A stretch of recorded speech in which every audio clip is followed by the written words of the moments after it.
কুসুম আয়ুষকে ছেড়ে চলে যাওয়ার সময় কুসুমকে আটকালো ইন্দ্রাণী।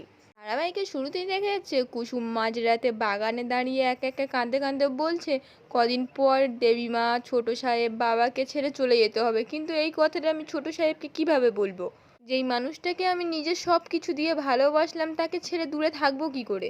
কোথায় যাব, কি করব, কিছুই জানি না। আমি এই চন্দননগরে যদি কোনো আমি কাজ খুঁজে পাই তাতে তো দেবীমার অসম্মান হবে। আমি এখানে কোনো কাজ করতে পারবো না, বরং গ্রামের বাড়িতে যাই ঠাম্মার কাছে। ওখানে মনীষাদি আছে, মনীষাদির সঙ্গে কথা বলে একটা কাজের জোগাড় করে নেব। কাল বরং ভোর ভোর আমি বেরিয়ে যাব, আর সকলে ওঠার আগেই আবার ফিরে আসবো, কেউ যাতে না জানতে পারে। এদিকে তখন রাজ তো ইন্দ্রাণীর কাছে এসে বলছে একটা বিষয়ে জানার খুব কৌতূহল হচ্ছে।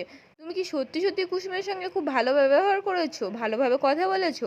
ইন্দ্রাণী তো তখন মুখ ঘুরিয়ে চুপ করে থাকে।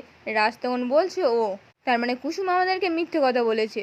ও আমাদের কাউকে জানায়নি যে তুমি ওর সাথে কি ব্যবহার করেছো, এমনকি আয়ুষকেও জানায়নি। ওর এই গুণের জন্য এই বাড়ির যোগ্য বউ হওয়ার যোগ্য। ইন্দ্রাণী তখন বলছে, রাজ তুমি কি বুঝতে পারছো না আমি কুসুমের গুণগান শুনতে ইন্টারেস্টেড নই?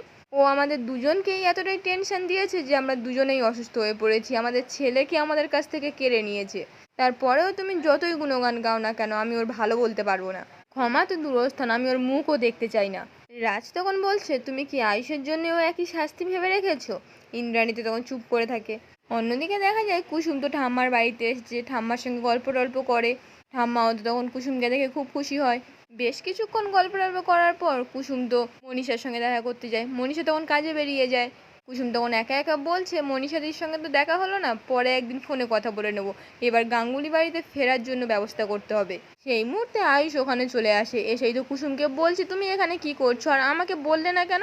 বললে তো আমি তো তোমাকে এখানে নিয়ে আসতাম। কুসুম তো তখন কি বলবে বুঝতে না পেরে বলছে, আমি রান্না চাপিয়ে এসছি, হাসছি। এই বলে তো দৌড়ে ঘরের মধ্যে ঢুকে যায়। তখন তো ঠাম্মা এসে আয়ুষকে দেখে বলছে, বাবা তুমি এসেছো, খুব ভালো হয়েছে, এসো ভেতরে এসো, রান্না হয়ে গেছে, খাওয়া দাওয়া করে তারপর গল্প হবে। আয়ুষ তখন বলছে, আপনি ভেতরে যান, আমি আসছি। ঠাম্মা তো তখন ভেতরে চলে যায়। আয়ুষ তো তখন মনে মনে বলছে, কুসুম এরকম স্ট্রেঞ্জ বিহেভ করছে কেন? আমি জিজ্ঞেস করলাম কেন এসেছে, উত্তর না দিয়ে বাহানা দিয়ে ভেতরে চলে গেল, ব্যাপারটা কি? এমনি তো ঘরের মধ্যে চলে যায়। তারপর সকলে মিলে খাওয়া দাওয়া করে কুসুমকে নিয়ে আবার বাড়িতে ফিরে আসে। কুসুম তো এসেই শঙ্করকে বলছে, বাবা ওষুধটা খেয়ে নাও। শঙ্কর তখন বলছে, আমার হাত পায়ে অক্ষম আছে, আমি এখন নিজে নিয়ে খেতে পারবো। কুসুম তখন বলছে, বাবা তাহলে একটা কথা আমি বলে দিই, আর আমি কোনোদিন তোমাকে বিরক্ত করব না, কিন্তু নিজের দায়িত্ব আমি ঠিক পালন করে যাব। আজ থেকে ওষুধগুলো এই কোনায় রেখে দেবো, তুমি টাইম মতো খেয়ে নিও। এই বলে তো চলে যাচ্ছিল। তখনই আয়ুষ এসে কুসুমকে বলছে, আমার রাত হবে ফিরতে, মায়ের অনেক কটা মিটিং আছে তো, তাই যে আমি দেরি করে ফিরবো। এই বলে তো চলে যাচ্ছিল। কুসুম তখন বলছে, আমি চাই না আপনি আর দেবী মায়ের গাড়ি চালান। আমি চাই না রোজ রোজ আপনি সকলের সামনে অপমানিত হন, আর স্ত্রী হয়ে ওটা আমি চাই না। আমার মাথা হেঁট হয়ে যান। আপনি কি চান কি? আপনি চান কি যে আমার মাথা হেঁট হয়ে যাক অপমানে? এই বলে তো আরো বাজে বাজে কথা বলে আয়ুষকে অপমান করে। শঙ্কর তো তখন প্রচণ্ড রেগে কুসুমকে বলছে, তোর বাবা এতদিন এই ড্রাইভারের পোশাকটা পরেই টাকা ইনকাম করেছে, তুই আর তোর ভাই বড় হয়েছিস, তখন তো কোনো সমস্যা হয়নি, তাহলে আজ কেন হচ্ছে? কুসুম তো তখন চিৎকার করে বলছে, হ্যাঁ হচ্ছে, কারণ আমি সারা জীবন ড্রাইভারের স্ত্রী, ড্রাইভারের মেয়ে হয়ে বাঁচতে পারবো না।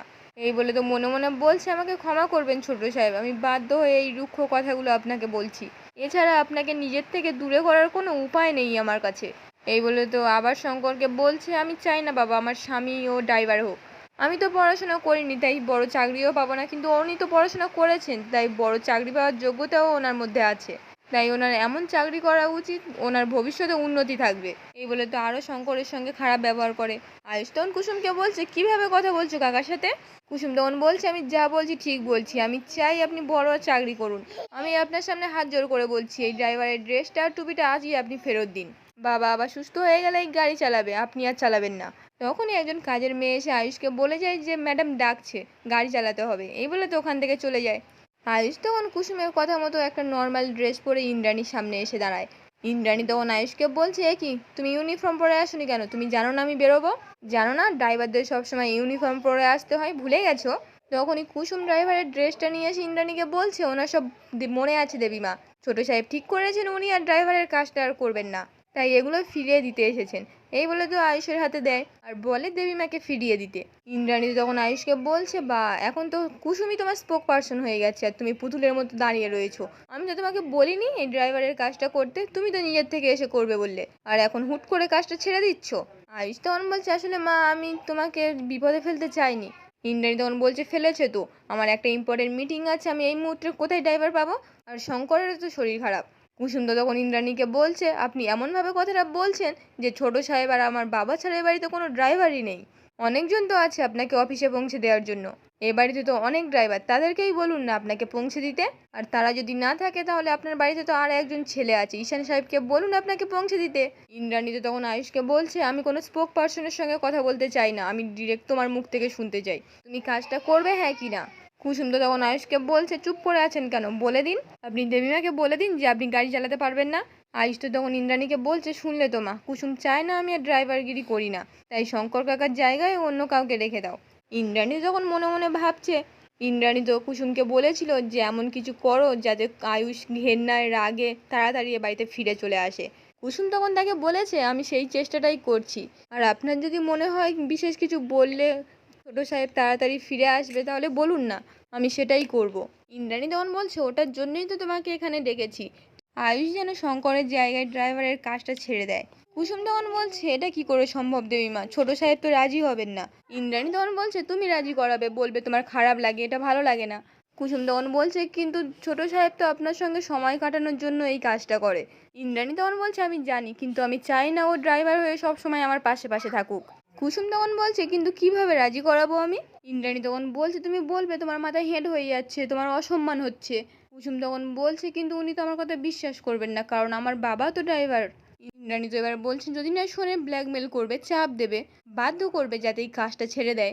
আর আয়ুষ তোমার কথা শুনবে আমি জানি, কারণ মন থেকে তোমায়ও ভালোবেসেছে। কুসুম তখন বলছে দেবীমা যতই ভালোবাসুক উনি আপনার শ্রদ্ধার থেকে ভালোবাসার থেকে বেশি না। আমি যতই ওনাকে বলি না কেন উনি আমার কথা শুনবেন না, এই সুযোগটা হাতছাড়া করতে চাইবেন না উনি। ইন্দ্রাণী তখন বলছে শুনবে, আমি ওকে হাতের তালুর মতো শুনি, আমি যতদূর জানি ওর ভালোবাসার মানুষের কথার খেলাপ করবে না। কুসুম তখন বলছে আপনি যখন বলছেন আমি বলবো, কিন্তু হাত জোর করে বলছি ছোট সাহেবকে এই চাকরিটা ছেড়ে দিতে বলবেন না, এটা আপনি করবেন না দেবীমা। এই কাজটার মাধ্যমে ছোট সাহেব আপনার সঙ্গে সময় কাটায়, এটা ওনার থেকে কেড়ে নেবেন না দেবীমা। ইন্দ্রাণী তখন রেগে গিয়ে বলছে তোমার জ্ঞান শোনার জন্য আমি এখানে আসিনি, আমি তোমাকে আদেশ দিতে এসেছি, আর সেই আদেশ তুমি পালন করবে।